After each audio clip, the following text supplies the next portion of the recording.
ఉదాహరణకి మీకు 40 సంవత్సరాలు అనుకోండి. సడన్‌గా మీకు మోకాలు నొప్పి వచ్చింది. మోకాలు నొప్పి రాగానే ఏం చేస్తాం? ఒకరోజు చూస్తాం.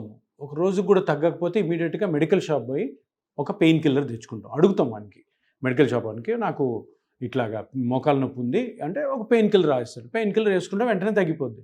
తగ్గిపోయిన తర్వాత ఒక 2 రోజులకి మళ్ళీ నొప్పి వస్తుంది.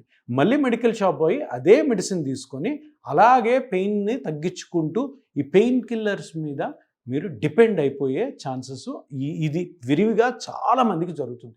చిన్న చిన్న ఊర్లలో అయితే మెడికల్ షాప్ వాడే డాక్టర్ అయ్యి ప్రతి నొప్పికి కూడా మోకాలు నొప్పి అవని, నడుము నొప్పి అవని, షోల్డర్ పెయిన్ అవని ఈ పెయిన్ కిల్లర్స్ ఇవ్వడము, పెయిన్ కిల్లర్స్తో నొప్పిని టెంపరరీగా తగ్గించుకోవడం. దీనివల్ల జరిగే నష్టం ఏంటంటే పెయిన్ కిల్లర్స్ మీ నొప్పిని తగ్గిస్తాయి కానీ లోపల జరుగుతున్న ప్రాబ్లమ్ని అవి ఎప్పుడు కూడా తగ్గించలేవు. కాబట్టి మీ నొప్పి తగ్గి మీకు టెంపరరీగా ఉపశమనం కలిగినా కానీ లోపల డ్యామేజ్ ఎక్కువై కొన్ని రోజుల తర్వాత ఈ పెయిన్ కిల్లర్స్కి పని చెయ్యకపోగా పెయిన్ కిల్లర్స్ వల్ల జరిగే నష్టాలకు మీ బాడీ లోనవుతుంది.